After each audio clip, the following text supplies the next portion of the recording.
and welcome. I'm just going to give you a quick introduction to VirtualBox.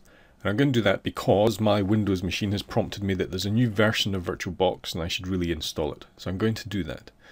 But I'm going to give you a quick overview of VirtualBox at the same time because it's pretty easy to install and work with. So this is VirtualBox when it's running. This is the old version. You can see that I have a couple of virtual machines in here. First one I got from Turnkey. Turnkey is a website with a lot of pre-built applications. So you can see here we've got Drupal, Joomla, LAMP if you're doing any kind of... I've been using the VirtualBox here for Redmine, which is a very simple project management time tracking type application, which using an older version is relatively buggy. It's got an API, so it's quite fun for experimenting and practicing my testing against. So to download VirtualBox, we head over to the virtualbox.org site, where we can download the pre-built binaries for Windows or Linux and Mac. So I've got it running on my Mac, I've got it running on my Windows machines.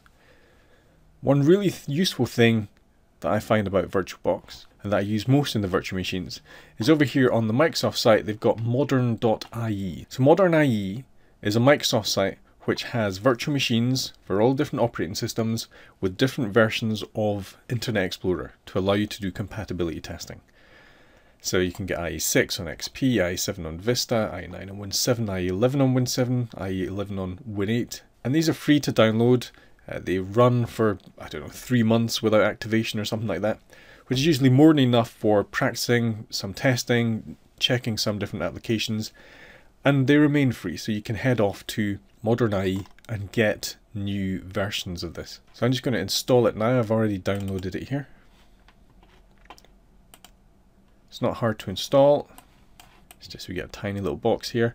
Typically I'm going to install by selecting all the options. Just do next with defaults.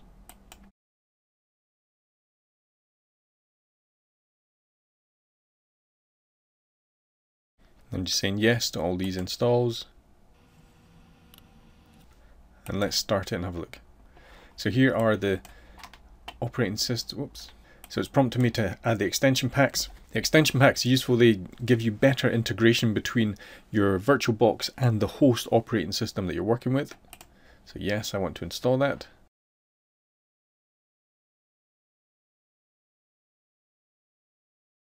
So what I'm going to do very quickly is download the IE6 machine and I'll get that running in VirtualBox. Now I need to download both parts here, part 1 and part 2. First part's the .exe, the second part's the second half, the .rar. So when it downloads, I'll just run the .exe, it will unarchive it and create a VirtualBox for me.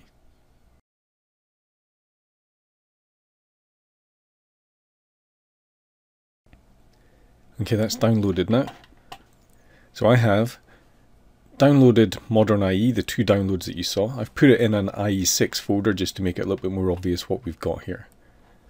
And if I double click on the part 1 part, which is an application, it will extract everything for me. And you can see here that what we've got is an open virtualization format archive. Okay, how do we use that? Well, if I jump over to my VirtualBox manager, let's try import appliance.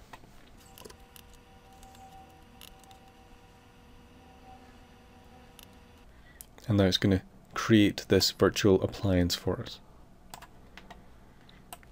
So you can see I can adjust the RAM settings to whatever I want. The image is going to be created in the standard VirtualBox folder. I could move that if I wanted to. I'm just going to leave it there just now. So now I should be able to just start this machine.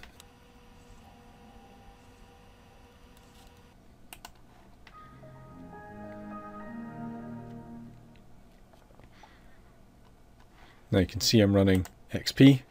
We've got all the different information that we need about this virtual machine on the desktop here. You do kind of have to remember the username and password if you want, but they're standard across all the different machines. I just got the normal, here's your new machine starting up.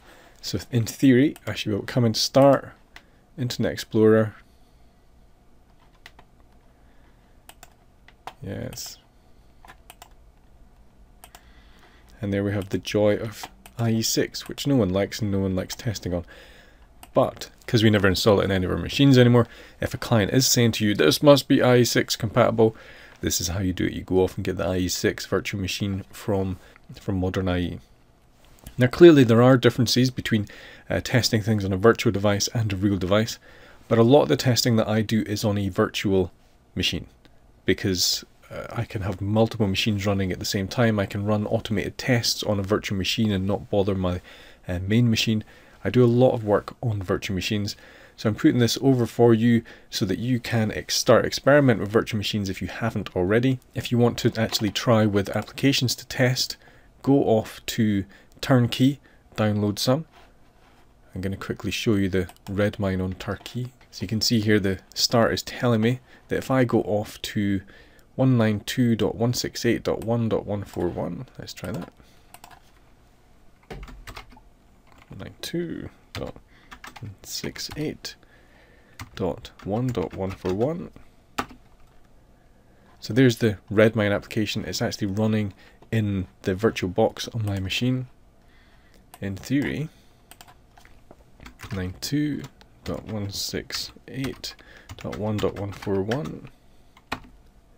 So I can also access it from a virtual machine. So my virtual machine here that's running IE6 on Windows XP can connect to this Turnkey virtual machine, which is running Linux, all in the same box, and lets me test different applications from different browsers. It's an absolute boon for technical testing, experimental technical testing, doing automation across different browsers, setting up your own grid, whatever. Get used to using virtual machines. Start with Virtualbox because it's free, you've got a whole bunch of applications, and enjoy yourself.